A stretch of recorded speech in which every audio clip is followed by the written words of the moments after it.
Orange Crush 3, March 2019, about 8 a.m. in Raleighwood. What a day. I think we got there around 6 o'clock, waiting for the leaders to arrive. It was a great day. Everybody dressed up in their flapper dresses and, 20s garb or whatever. And we were just excited, ready to go, ready to show what the new culture of Raleighwood really was. We had a special club design, for the meeting or whatever, Club Glenwood 8331, I think it was called. Just a great day. I haven't seen that culture in that store any better than it was to that point. Join Charlie Maloof as he explores the personal journeys of Broad River Retail's very own memory makers. Welcome to Stories from the River.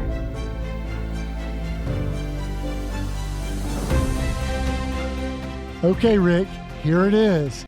Welcome to the podcast. Hey guys, this is Stories from the River, the Ric Rush episode. Rick, welcome. Thank you for having me. I appreciate it. Thank you. Yeah, that day was pretty magical. I've never gone to a store at 8 a.m. when everyone was dressed in 1920s flapper, Great Gatsby gear. I was like, what in the world? I think you'd moved out all the kids' bedroom furniture and taken over that whole thing for a private club. Sure. That was cool. We were on 10 for sure. That was for sure.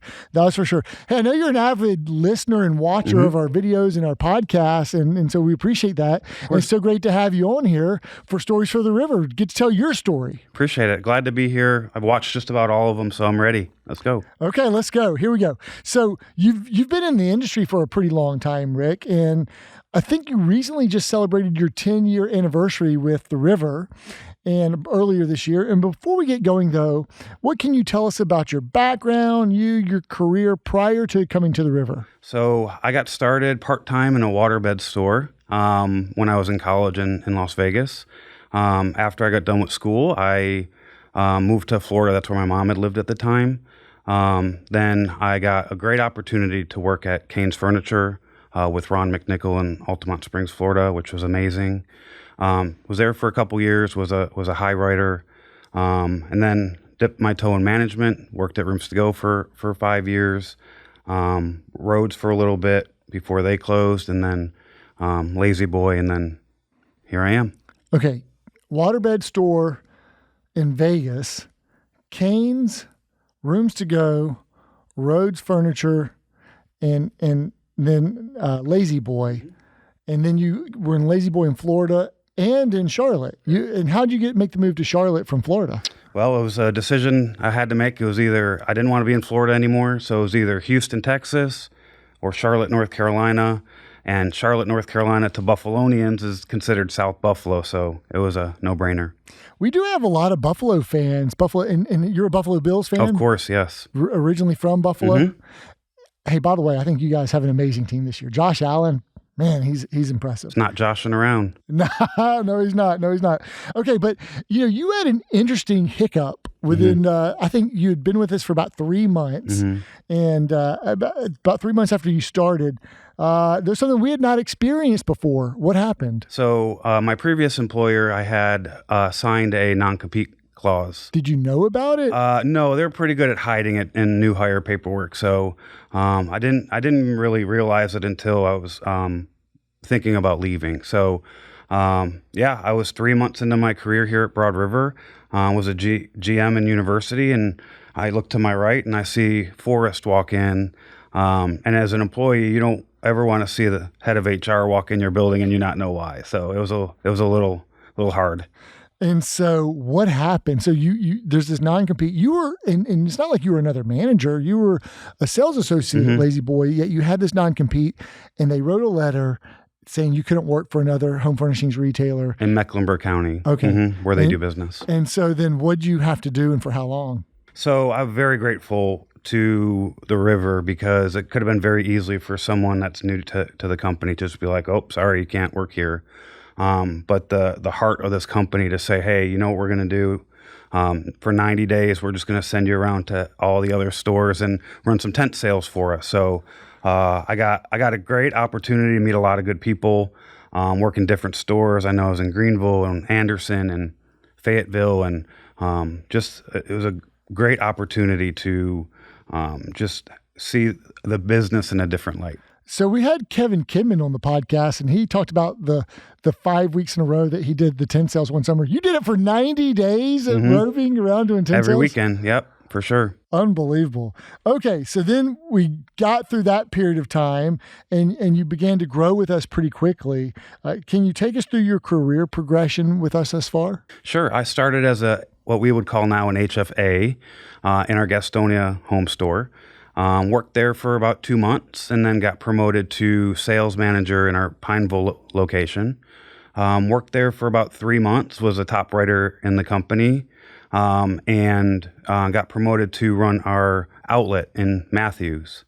And then was probably there about another 2 months or so, and then got promoted. There was a situation that happened in university, unfortunately, and I got promoted to run the university location. Okay. So I tend to believe that most people remember their first day with the company. I see you smiling there. Do you remember your first day at the river? I do. So I got done I was in the middle of filling out my new hire paperwork, and then the GM says, "All right, I'm going to get a coffee. You're second on the list." What does that mean? That I was up to take a guest, number 2 on point. So Did you close that guest? I did. It was a clearance end table. Okay. It's so funny that you remember that. All right. I think you've shared this with me before, but when did you and I first meet? We met in Pineville. I was probably there 4 or 5 days as a new sales manager with the company. The GM was out. I think she had a medical procedure being done or whatever. And Charlie was coming with Janet and some of the Ashley reps to do a velocity walk. Okay. How'd that go? What's a velocity walk? A velocity walk is basically Charlie, tears apart your store, so to speak. And that sounds aggressive. Okay. It was just pointing out some things that we could do better in the store. Okay. So, just 2 weeks into a sales manager position, my heart was going like really, really fast. And, it was about 6 hours. Oh, wow. 6 hours. And at the end, you thanked me for giving up my whole day on the sales floor to, walk with you. And I should have thanked you because I learned a lot that day. Was it productive time? For sure.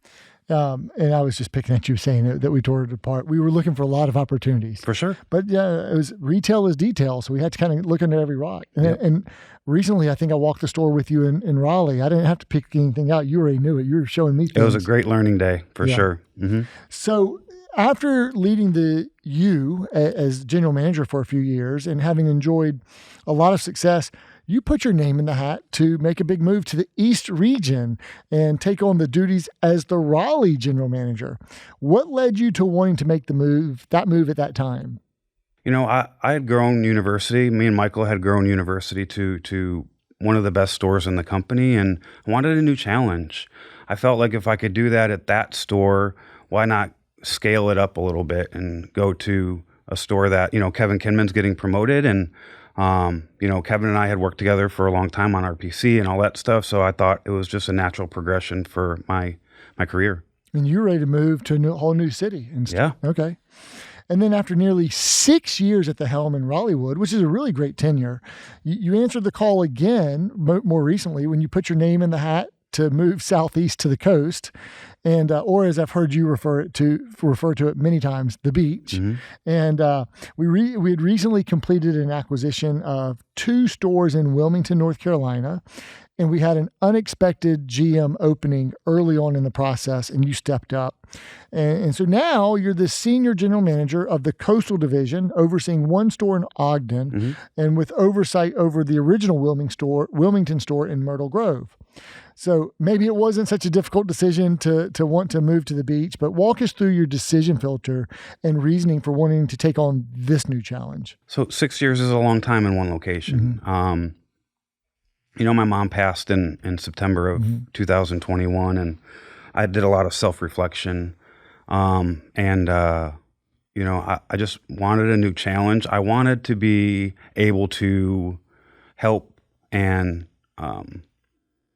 teach people that have no idea what the Broad River Way was, start from the ground up. And that's what I had the ability to do. And I didn't want to pass it up if I was given the chance. Well, we are so grateful that you did. I mean, you've essentially helped us, bridge the gap. And like you said, bring our Broad River culture to a brand new team, which is so important. And new members of our family, are new memory makers. They're no longer employees or associates or teammates. Mm-hmm. They're memory makers.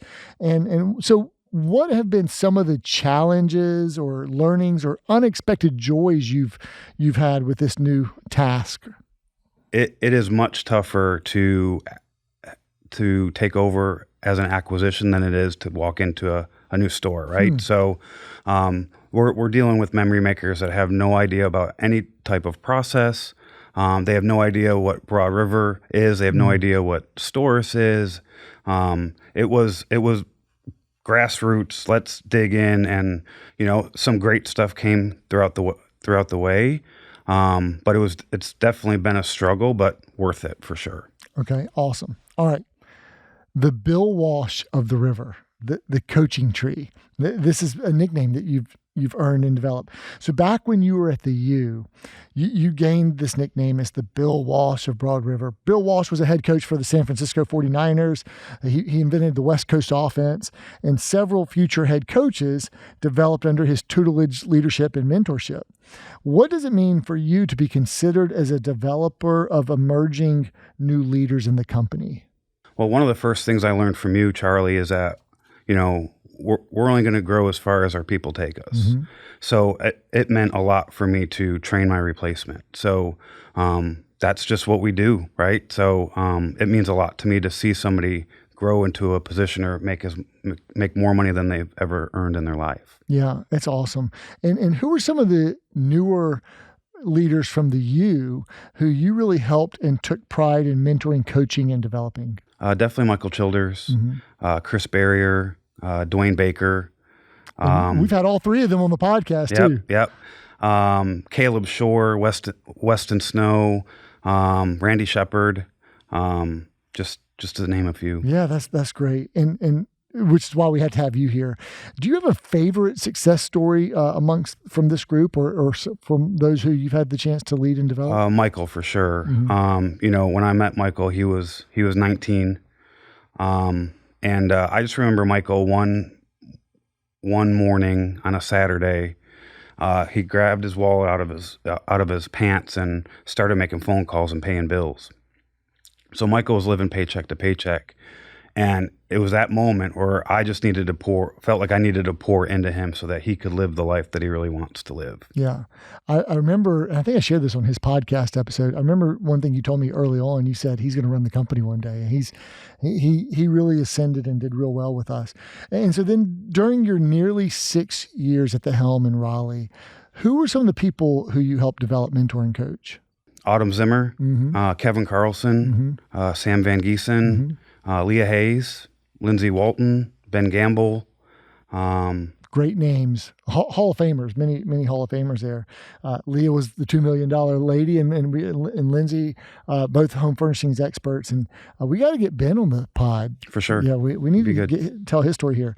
Okay, so those who have been with us before Storrs, I like to kind of go back to the before years, and sometimes people say pre-COVID was the before years, but let's take a step back for a minute and talk about some of your stories and memories from the first few years at the river pre-Storrs, pre-2015. What was the company like in those first few years? So go 2012 to when you joined us to 2000 through 14. Well, let's just say I'm glad that one of our core values is innovation because, we were really just doing things really like archaic kind of, you know what I mean? But we were such a family. Mm-hmm. I know I could pick up the phone if I had an issue and call Stacy Melton and get an answer taken care of. It was just more, it was a close-knit community. Mm-hmm. And I really loved that about the company. That's awesome. And is there anything else that you love besides the family feel? I know you didn't love the archaicness part of it, but is there anything else? The people, the people that have come even before me, like Janet and Lisa Griffin and Richard Peterson. And, those are just great people with great hearts that really helped, get this company off the ground. It's close-knit, smaller, but people who really helped make it what it was. Okay. So then Storis happened in the first half of 2015. We've certainly had our fair share of fumbles and stumbles. Perhaps the biggest stumble of them all was our failed ERP conversion, which a lot of us had to live through when we initially converted to Storis, and the misery that ensued for the first 6 months of 2015. A time that I like to refer to as a time that we broke all of our bones, but then we built them back better and stronger. It turned out to be the best thing that ever happened to us in many ways. And we've grown so much more resilient from that experience. What do you recall? And I'm sorry to ask you to relive it. I'm not trying to pour salt in a closed wound. I'm not trying to reopen the wound, but what do you recall from the first 6 months or so of 2015, assuming you haven't intentionally erased all of those memories from your mind? In retrospect, this was harder than COVID as a leader. Almost every guest that was coming in the door with an orange folder, you knew was going to be something that they've got a problem. We've probably messed something up and we got to fix it, right? We got to get our people paid.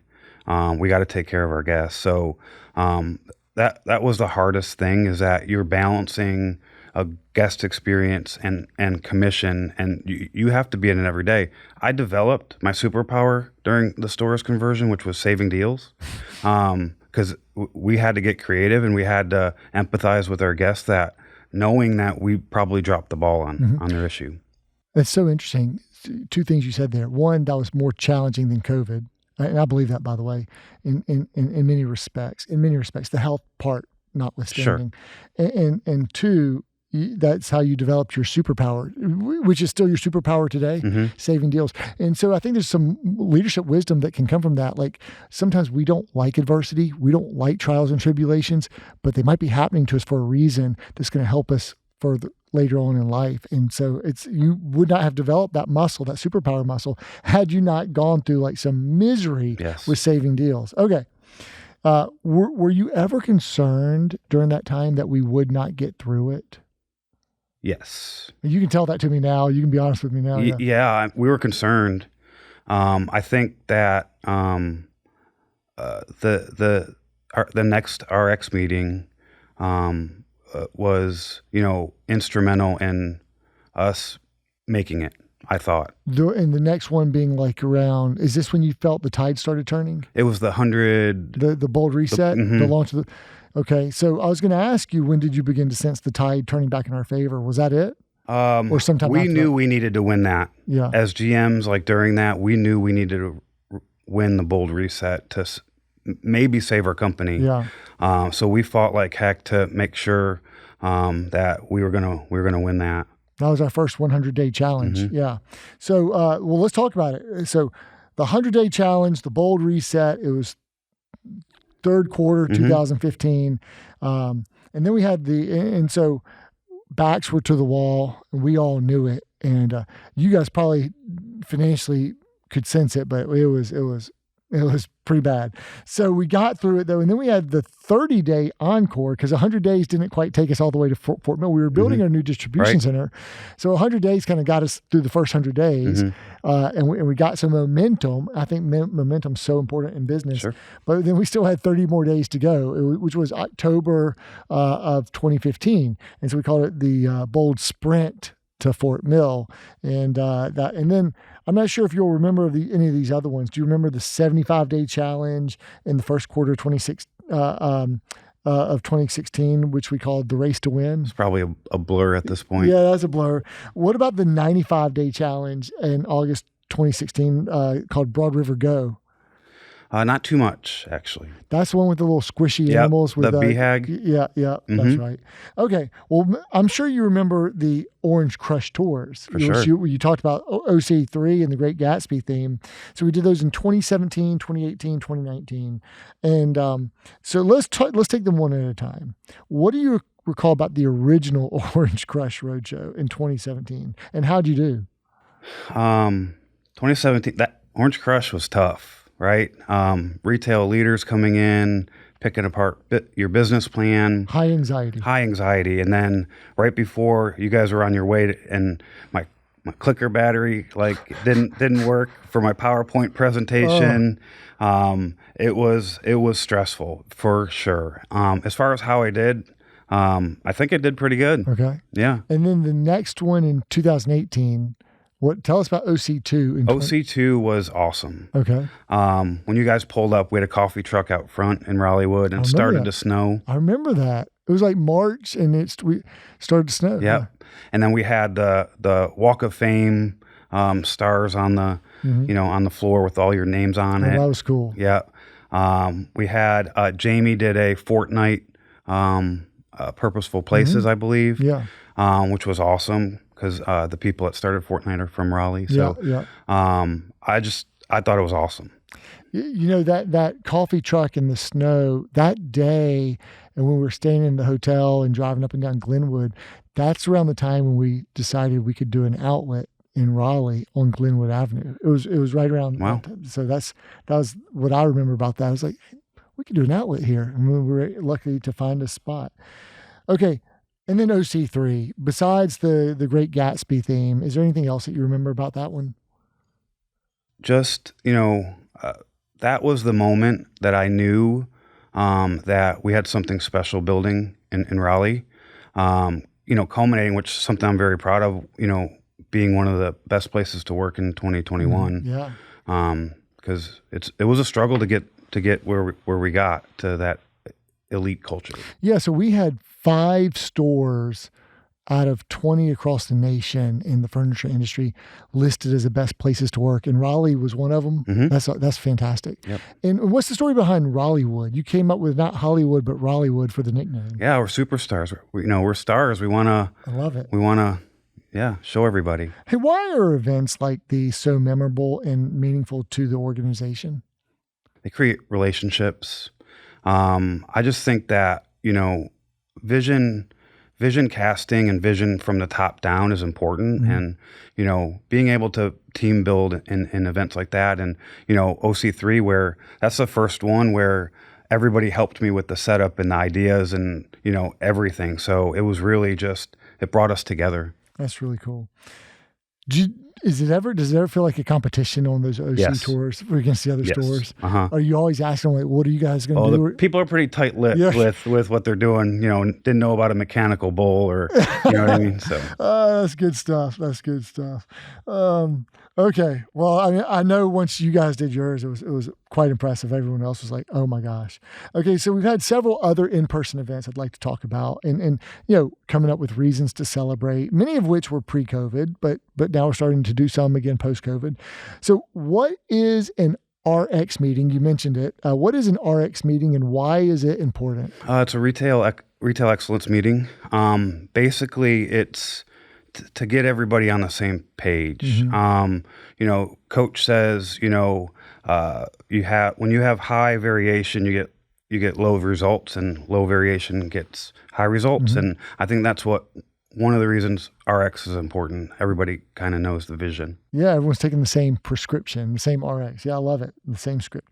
Do you recall the surprise pep rally we had in the Fort Mill parking lot in late April 2016 before taking on Moneyball May? Yeah, we were pumped up. Yeah. I just remember running through the tunnel, having a football and spiking it so hard I almost took someone out. So, well, thankfully no one was injured, but I didn't know there was some close calls there. We needed to get fired up we had one more. We had to try to officially kind of turn this thing back on. We were fired up. So what about some of the other events we've held in Fort Mill, where we used to get the tent out and have a big party or celebration? There've been like the outdoor furniture launches and the semi-annual award celebrations in the middle of the summer. What are some of your favorite stories or memories from these? So the food trucks were great, right? And one semi-annual, I played cornhole with Nancy Hendrickson. Oh, that's cool. She beat me 11-0. Oh, wow. That's not so cool. Yeah, I do remember the True Crafted Pizza food truck. Those were a lot of fun. And then the jousting in the ring. Oh, yep. The gladiator fights. I didn't get up and do that, but I know Kevin did and a couple others did. Yeah, and then there was the the one where we did the obstacles and we were competing against each other? Mm-hmm. I can't remember what that one was. Okay, but there was the big annual awards gala in January 2020, celebrating the successes from the Year of Purpose in 2019. What made the annual awards gala so special? It was top shelf. Just to be there and celebrate everybody's hard work and accomplishments. It was just amazing. It was probably, up until probably this expert dinner, it was probably the best show that we've put on. It was amazing. Yeah.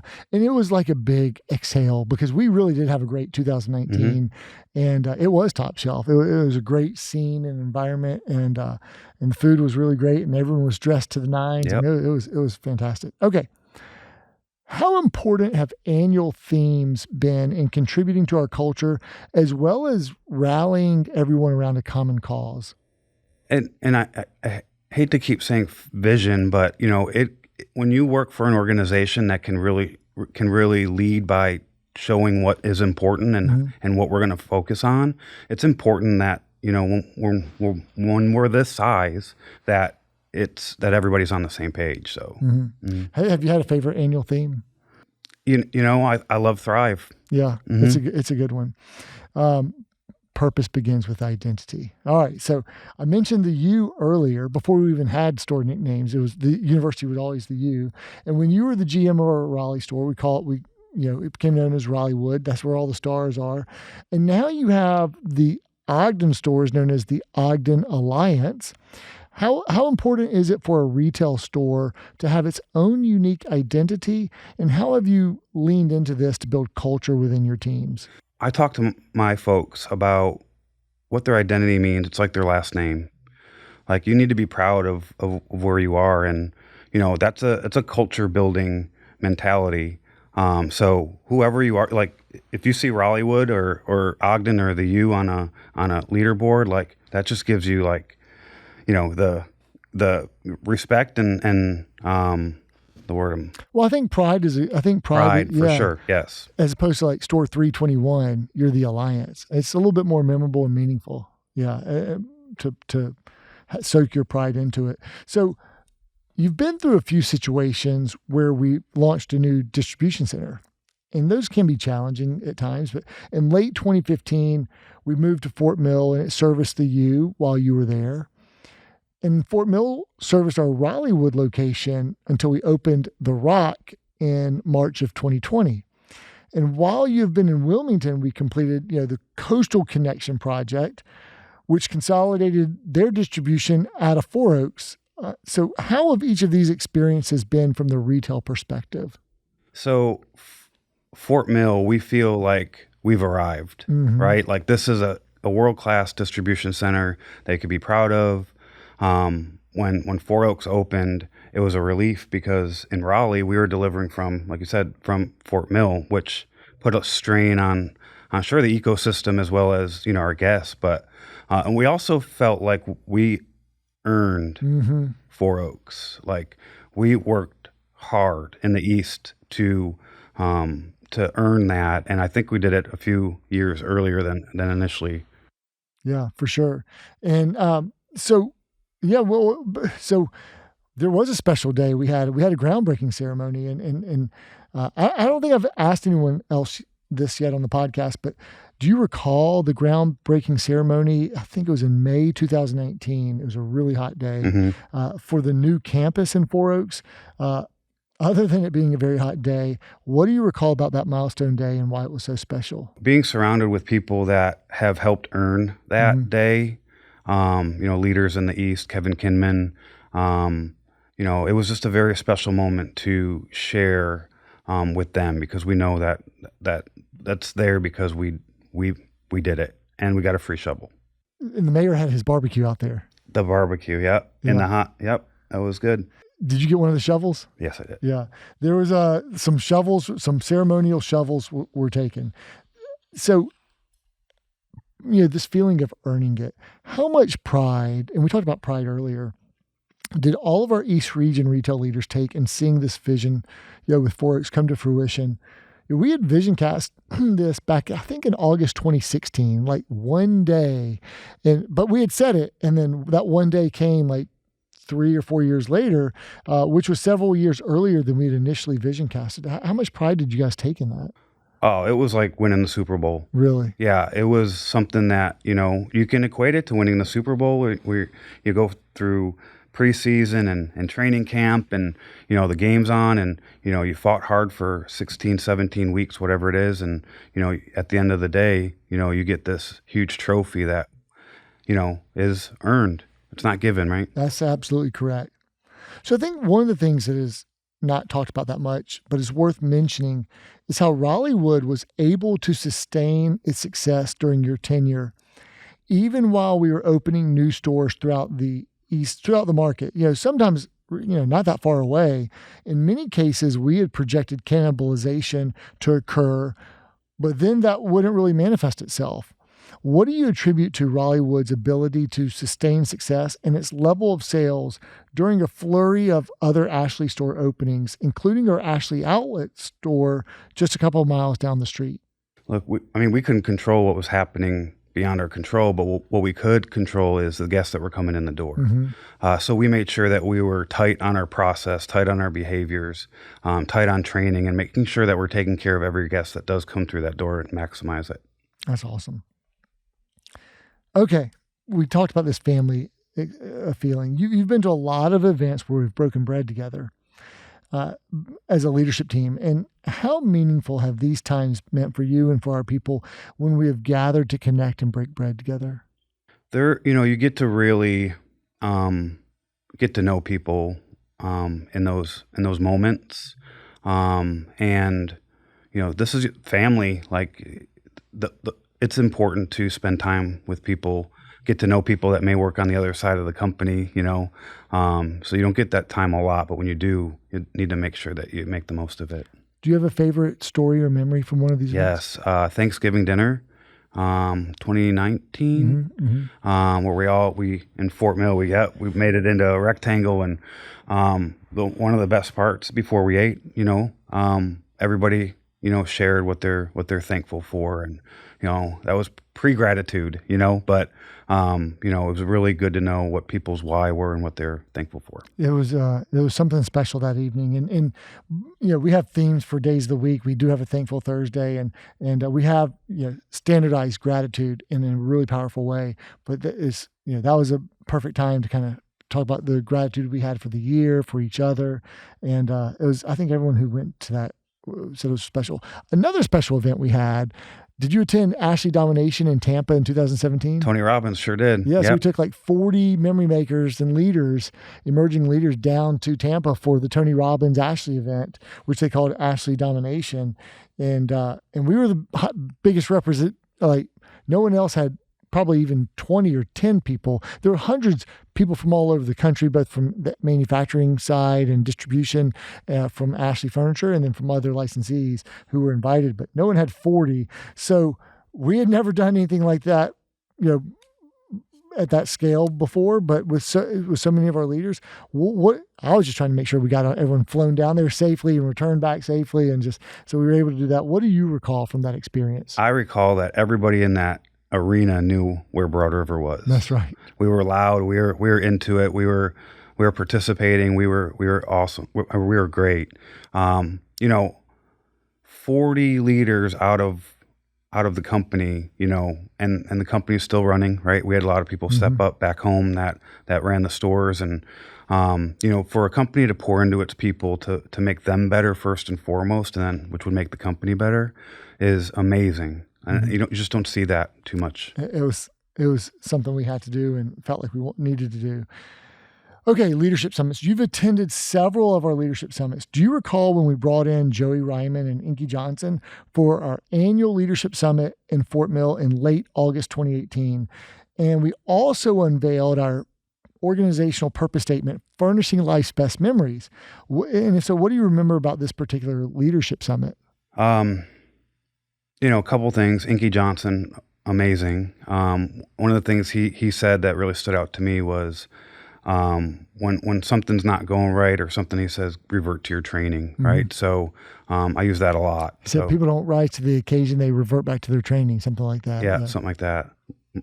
But unveiling the purpose statement and the picture and the lady writing in the corner. Yeah, the graphic artist, Angelique McAlpine or something like that. It was an amazing day. And, I've never thought of purpose like that before. And it was eye-opening to kind of see it in that light. Yeah, that was a really cool day. And so then to continue on with purpose, the following year on August 28th, 2019, during our year of purpose, we converted our leadership summit to a purpose summit, Purpose 828. What do you recall about Purpose 828 with the various speakers and all the people we had there for a full day? I remember just being in the crowd, like everybody was like, with every speaker, just like engaged with the whole day. And it was a long day, but it was so amazing to see all of the memory makers that were just being poured into by everybody.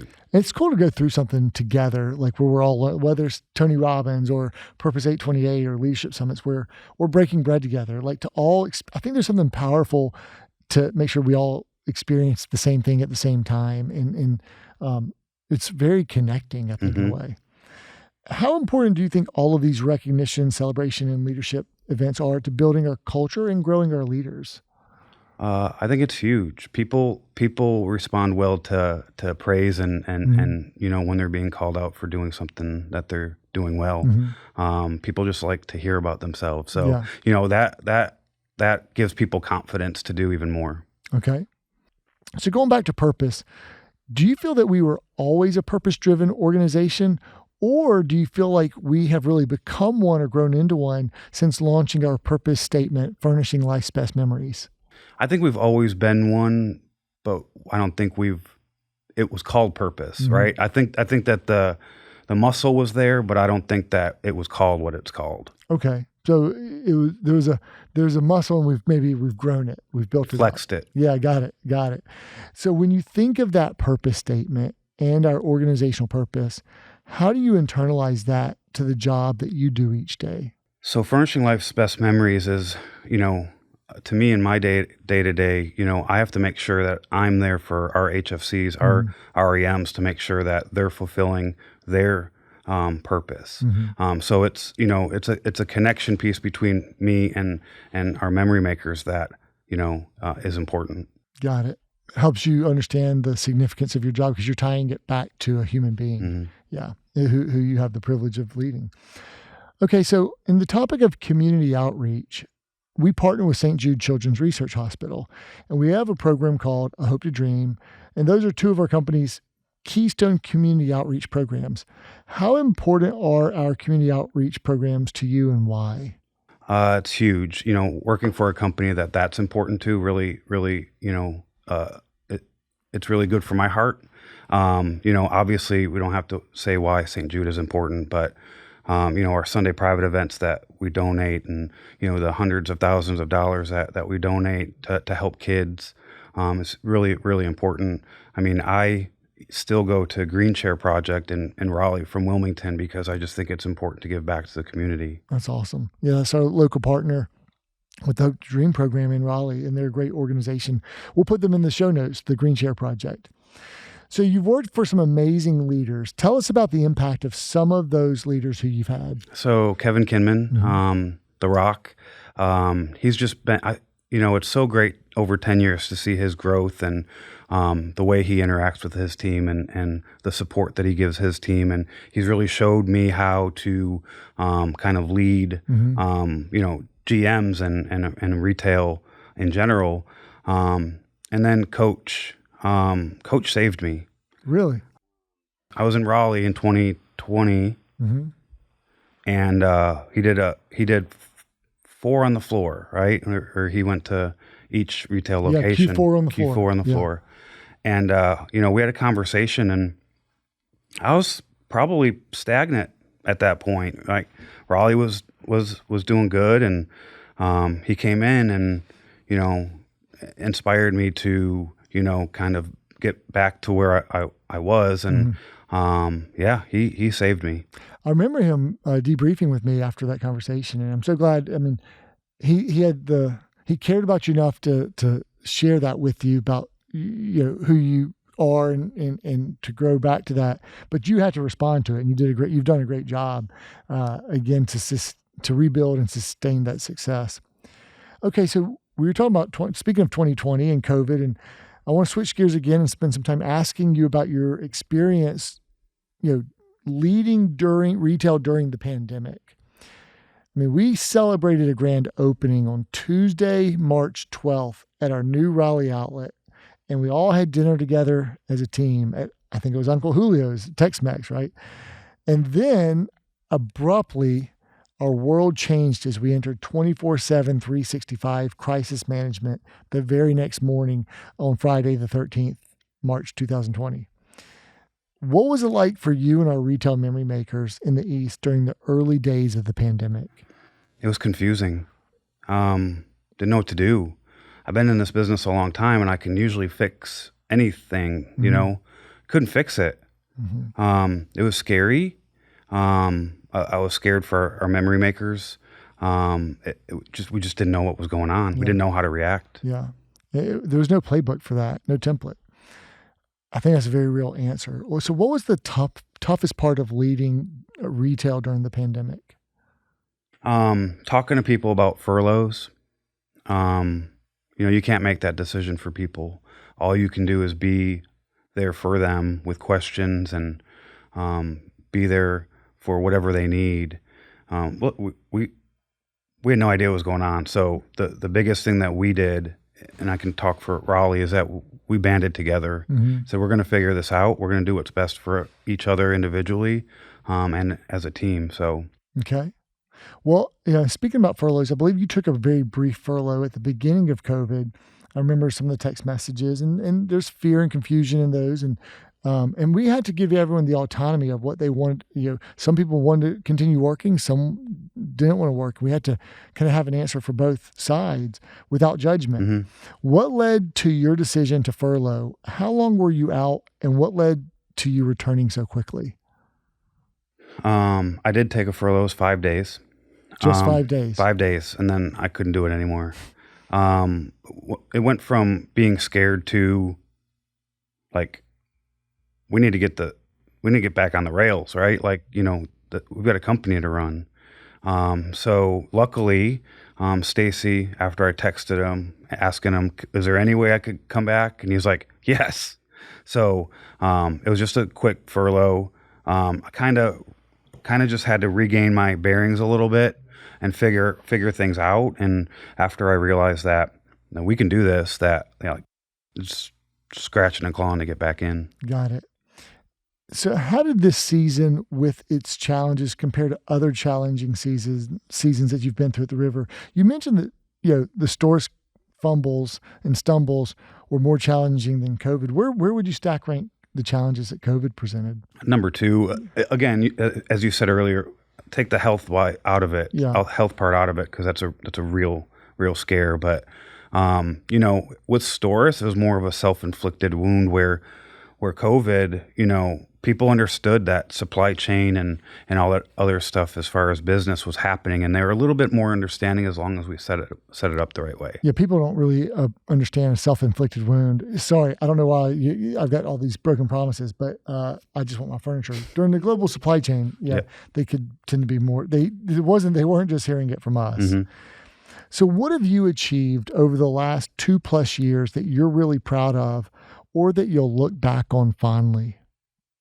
During COVID, we had $8 million writers in Raleighwood, which was awesome. The most by any store.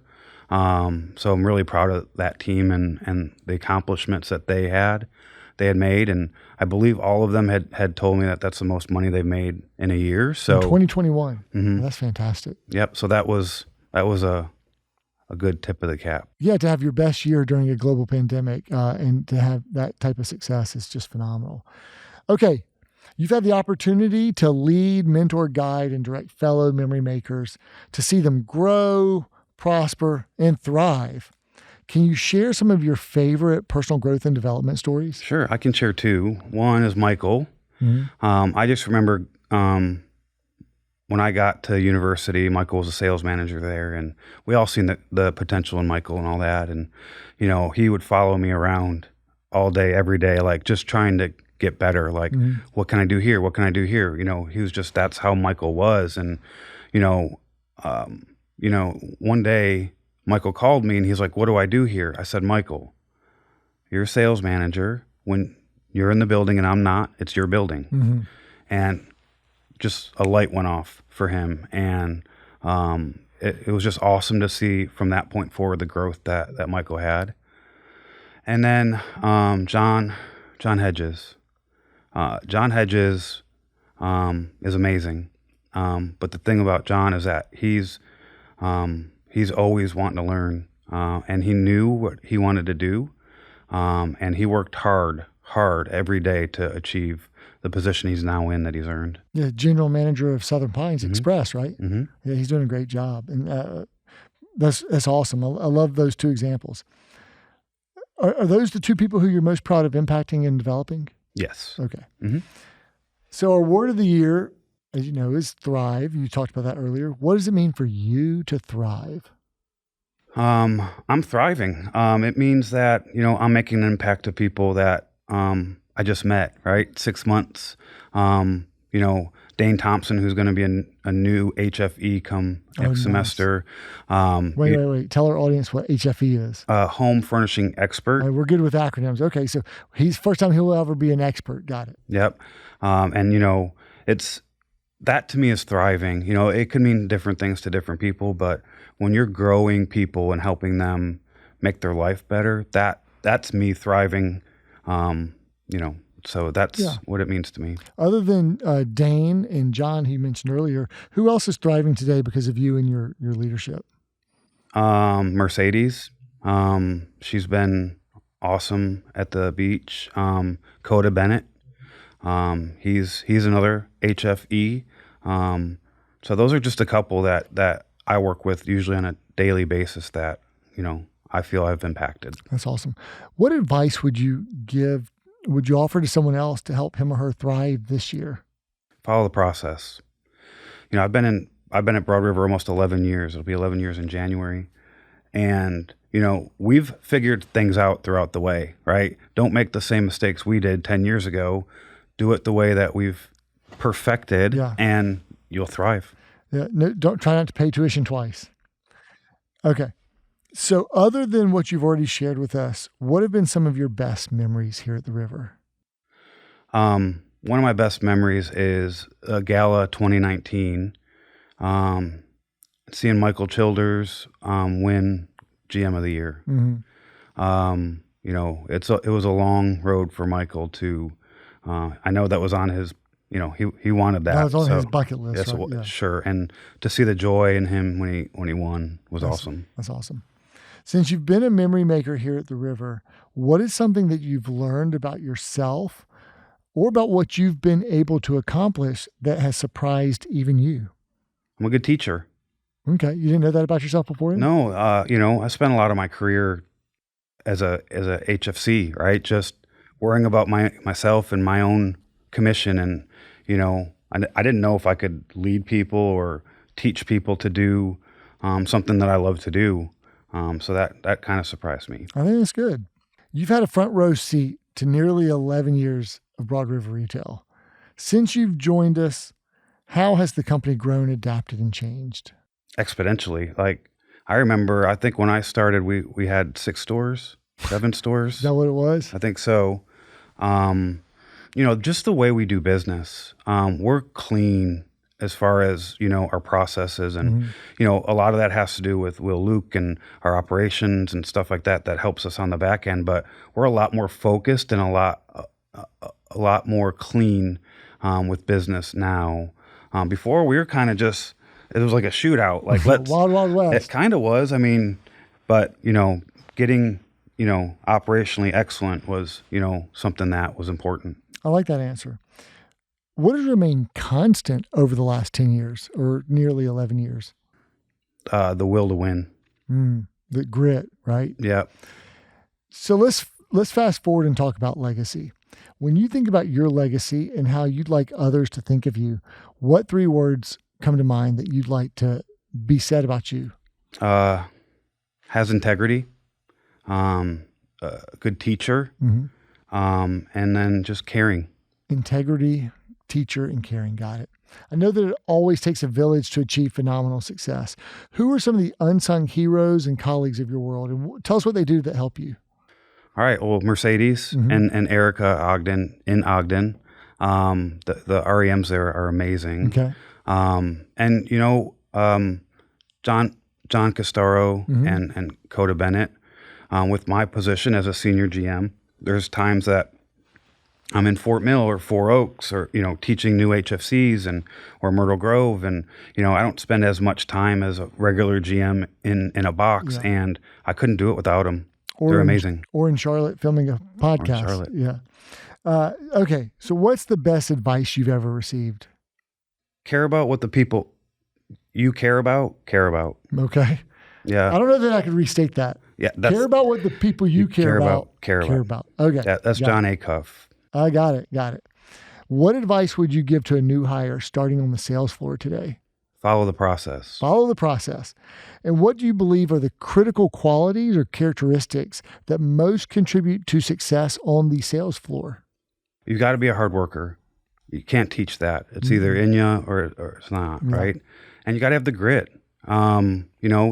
Not every day is easy. Ain't that the truth? One of those days when you write 0, you have to have the mental fortitude to know that you're going to come in and write 10 grand the next day. Yeah. You got to have that mental resiliency. Is that something that can be improved upon and developed? Yeah. Yeah. Okay. Sure. And if you could go back to your first day, what would you tell your younger self about what life is going to be like at the river? It's going to be a great ride. Just keep selling them in tables and you'll do just fine. That's a good one. From the first one to the first one to the last one. Yeah, there you go. What is your favorite thing about our culture here at the river? And in your opinion, what is it that makes our culture special? Everybody truly cares about each other.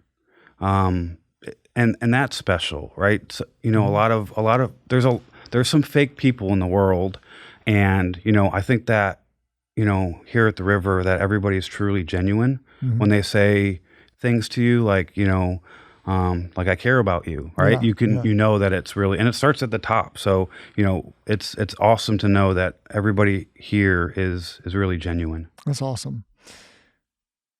What is one thing about Broad River that you think would surprise others from the outside looking in? We're just such good people.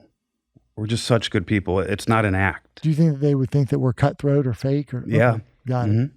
Well, what is something about you that would surprise your fellow memory makers? Oh, I hate to drive. Really? Hate it. The drive, 3.5 hour drive today, So you're the opposite of Stacy McCormick. Yes. Okay. I'm the one going 55 in a 70. I got it. We won't say what he gets to.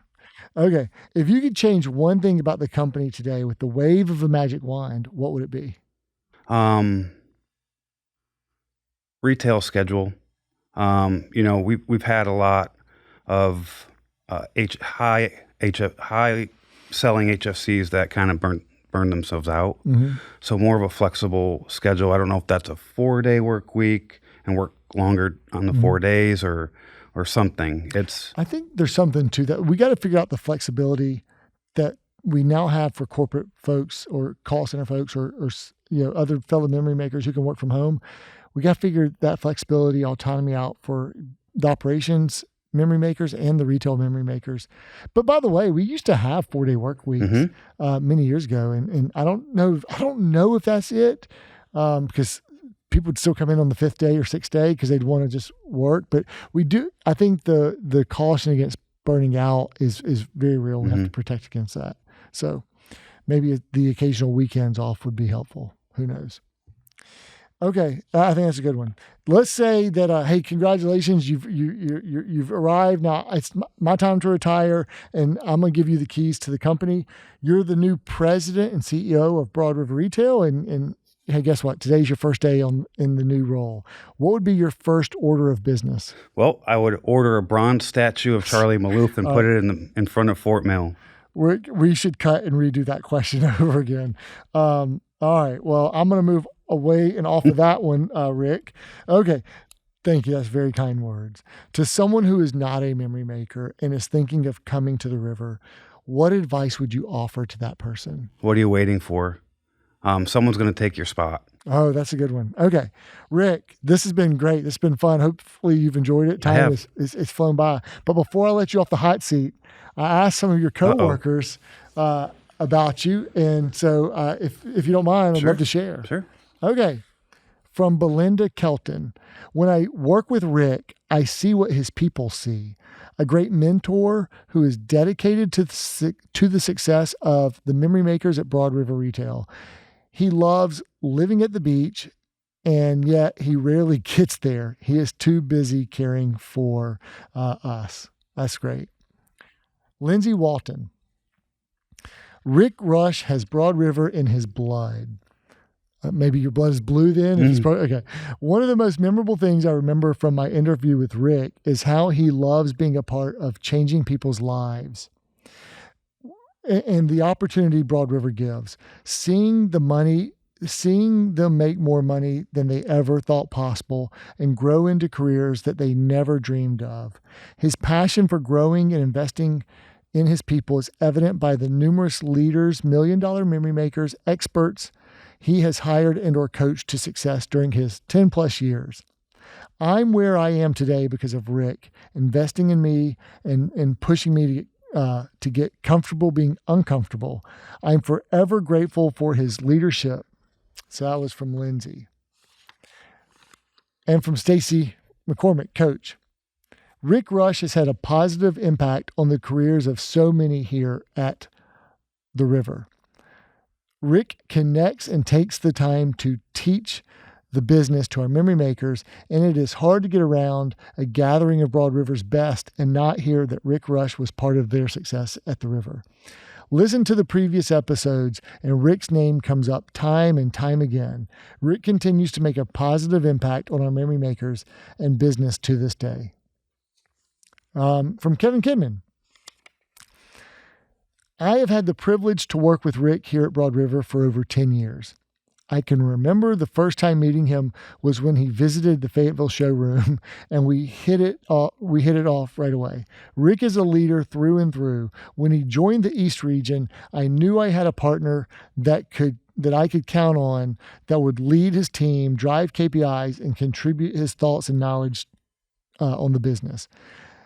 This is truly what he lives and loves to do. He is a trusted partner of mine and has fought many years of retail sale street battles side by side. I have always counted on Rick, and he has never let me or the team down. When the opportunity for the senior GM of the coastal stores came up, Rick asked me my thoughts. I told him, "You are the guy. Go for it." And he did. The pride I have for Rick is beyond words. He knows when him and I fist bump, we are on a mission to get whatever it is done. And the last one, for Manny. Rick has been such a great coach and mentor to HFCs across Broad River. He invests in their development and cares for them well. He is called the professor because of his love for teaching others. What a gift to help memory makers grow and become professionals at their craft. Well done, Rick. You have impacted so many across the river. Thank you. Rick, those have to be great words. That's awesome. Hear. Yeah. Teacher, mentor, leader, serving others. So we always say furnishing life's best memories is not for us, it's for others. And you personify that, you embody that. It's been so great to have you on the river. Any final words you'd like to say? No, thank you for having me. And it was a great experience. Thank you. Well, you did a great job. Okay, guys, this has been Ric Rush, Stories from the River. Hey, we try to bring you fresh new content every Wednesday. So wherever you're watching or listening, if you're on YouTube, hey, do us a favor, mash that subscribe button. Thank you, Rick. Or like it. That's how we grow the podcast. Let us know, leave a comment. Let us know how we can get better. Hey, maybe even if you give us a shout out on social media, we'll send you a gift or one of our favorite books that we've got. Hey, and if you listen to it on Apple, or that's where I listen to a lot of podcasts, or Spotify or Amazon or Google or your podcast player of choice, just mash that like button or subscribe button. And thank you so much. We love bringing you fresh new content from our amazing memory makers, like the Bill Walsh, the professor here, Ric Rush. Rick, thank you so much. This has been fun. Thank you, Charlie.